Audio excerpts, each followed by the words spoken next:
그때 가서 이 반야심경이 이어서 신무가해를 이야기합니다. 우리의 이 마음은 만나는 것마다 그것에 걸립니다. 그게 무엇이든 내려놓지를 못합니다. 앞에서 설한 공의 뜻은 바로 내려놓는 것입니다. 어떤 때는 공에 집착한다고 말하지 마십시오. 공 또한 공한 것입니다. 여러분이 공에 집착하기 때문에 유로 변합니다. 이것은 바로 공은 본래 불공이라고 설하는 것입니다. 공이 본래 불공입니다. 불공이 무엇인가 하면 유입니다. 유는 유가 아니라 묘유입니다. 대보살이 증득한 경계를 말합니다.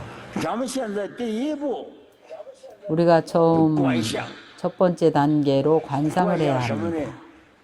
무엇을 관상하는가 하면 아무것도 집착하지 않는 것입니다. 그러면 바로 해탈하는 것입니다. 그러나 처음 시작을 할 때에는 선법에 수순하고 악법을 단절해야 합니다. 선으로 악을 대치하면 악은 없고 순수한 선만 남습니다.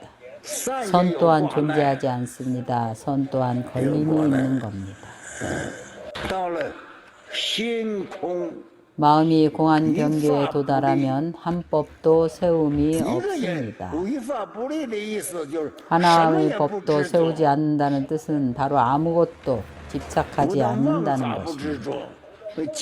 망법을 집착하지 않을 뿐만 아니라 청정한 법 또한 집착하지 않는 것입니다. 그때가 되면 일체 상도, 일체 법도 없습니다.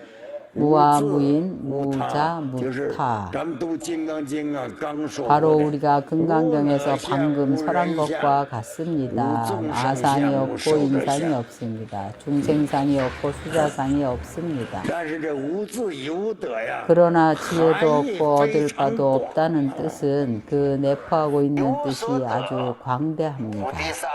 얻을 바가 없으므로 보리살타는 반야바람이 있다를 의지하는 연고로 마음에 걸림이 없고 걸림이 없는 연고로 공포가 없고 전도 몽상을 멀리 여의고 구경의 열반을 얻습니다.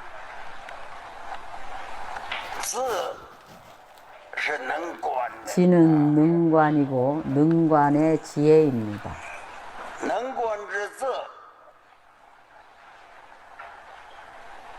이 능관의 지혜로 소증의 이치를 증득합니다.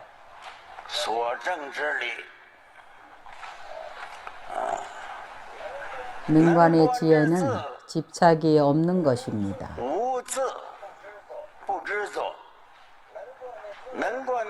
능관의 지혜는 집착이 없습니다. 소관의 이치에 대해서도 능관도 집착이 없고 소관의 이치에 대해서도 집착을 안 합니다.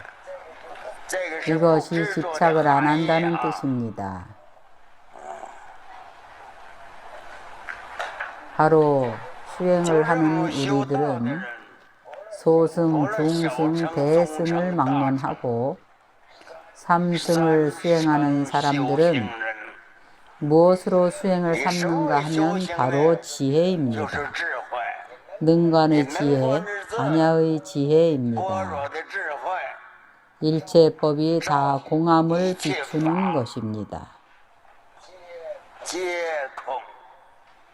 이러한 지혜가 있기 때문에 이 지혜는 공성의 지혜입니다.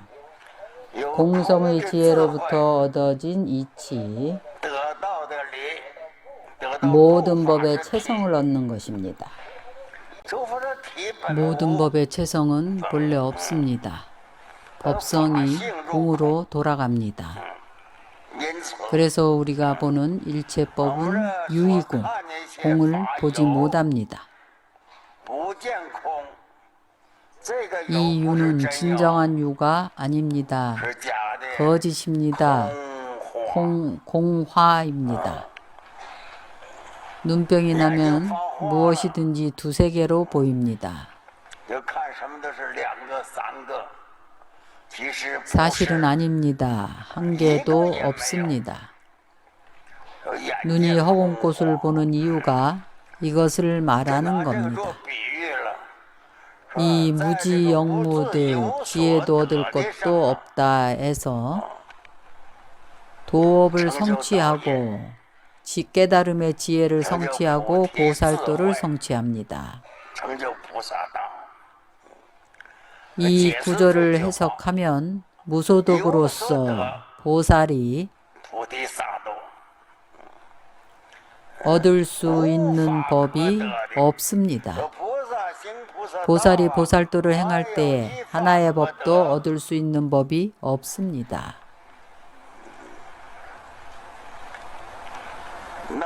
그럼 증득한 열반은 어떤가요? 증득할 열반이 없습니다. 우리가 금강경에서 말했습니다. 부처님께서 수보리에게 말씀하십니다. 얻을 수 있는 안욕따라 삼맥삼보리가 없다고 합니다. 이 점을 수보리는 체득했습니다. 심경도 이와 같습니다. 반야바라밀다 지혜를 의지해야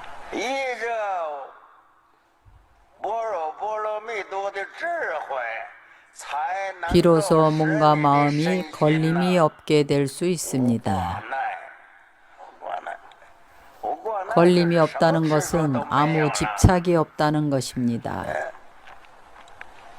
왜냐하면 일단 집착이 있으면 공포와 근심과 번뇌가 있습니다. 아무것도 없다면 걸릴 것이 어디 있겠습니까? 바로 공한 것입니다. 사람들은 평소에 이야기합니다. 심공급제귀. 걸림이 없으면 곧 공포가 없습니다. 일체의 전도몽상과 거짓된 망상이 전부 존재하지 않습니다. 구경의 열반을 증득합니다. 왜냐하면 우리가 평소에 수행을 할 때에 누구를 막론하고 목적이 있고 얻고자 함이 있습니다. 이 어둠은 어둠에서 얻을 것이 없는 경지에 도달합니다. 예를 들면 우리가 아미타불 연부를 해서 극락왕생을 구합니다. 아미타불 연부를 하는 목적이 극락왕생을 하고자 하는 것입니다. 극락세계 왕생을 하게 되면 바로 이것이 무소득입니다. 무엇을 얻는가 하면 극락세계는 진실이 아닙니다. 역시 무소득입니다. 무소득이기 때문에 일체 보살이 보리살타는 보살을 가리키는 말입니다. 무소득이 되면 마음에도 걸림이 없습니다. 얻는 것이 있으면 잃을까봐 염려스러움이 생깁니다. 득이 있으면 실이 있습니다. 그래서 얻는 것이 있으면 잃을까봐 염려가 생깁니다. 그래서 보리살타는 수행을 해서 안욕따라 삼맥삼보리를 증득하면 얻은 것도 없고 잃을 것도 없습니다. 득이 곧 무득입니다. 또한 잃을 것도 없습니다. 어떠한 염려스러움도 없습니다. 그래서 공포가 없다고 하는 겁니다. 이 일체의 유소득심과 염려스러움을 모두 전도몽상이라고 합니다. 전도몽상은 구경열반을 증득하지 못합니다. 이 무소득이 무엇인가 하면 바로 대반열반입니다. 부처의 불생불멸, 구경의 경계입니다. 보살은 아직 얻을 것이 있습니다. 무엇을 얻는가 하면 지혜입니다. 우리가 불교를 배우고 경전을 배워서 알게 되면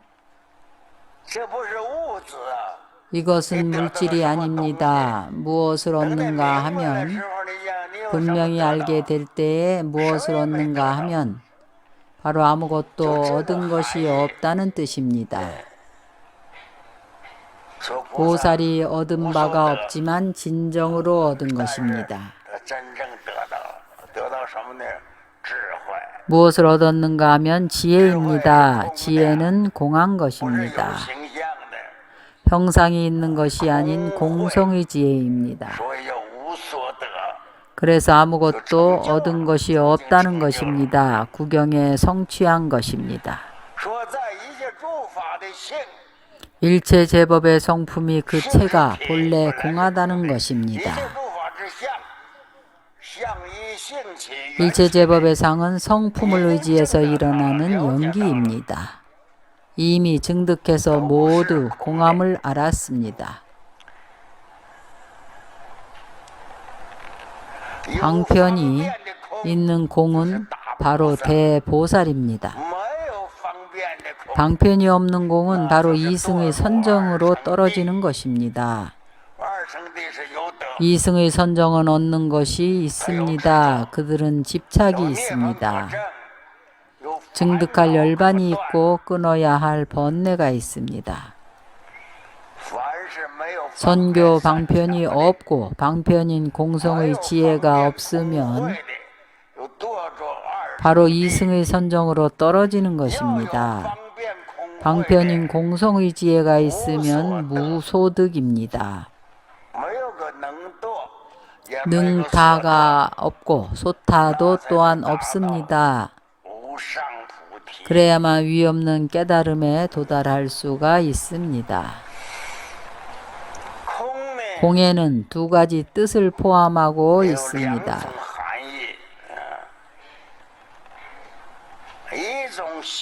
한 가지는 행공입니다. 한 가지는 불가득공입니다. 한 가지는 불가득공입니다. 공한데 무엇을 얻을 게 있겠습니까? 이승인이 증득한 열반은 그들은 능증과 소증이 있다고 생각합니다. 생사를 요달하고 열반을 증득하는 것입니다. 이것은 임시적인 방편승입니다. 구경의 요의가 아닙니다. 이 승인은 그것을 구경의 요의로 생각하고 집착합니다. 그들은 성교 방편의 공해가 없습니다.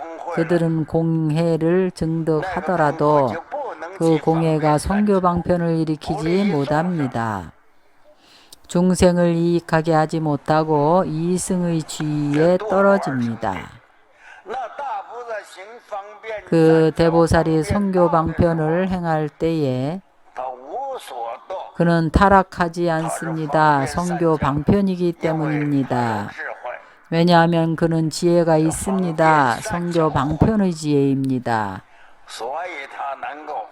그래서 그는 곧바로 깨달음에 이릅니다. 깨달음을 증득할 수 있습니다. 우리가 반야바라미를 배우는 것은 바로 성교 방편의 관해를 배우는 것입니다.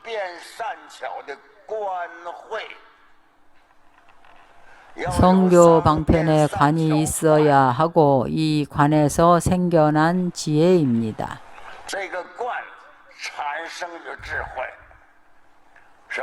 무슨 지혜인가 하면 제법이 공함을 비추는 지혜입니다. 이것이 관자재 보살의 첫 번째 말씀인 조견 오옹계공입니다.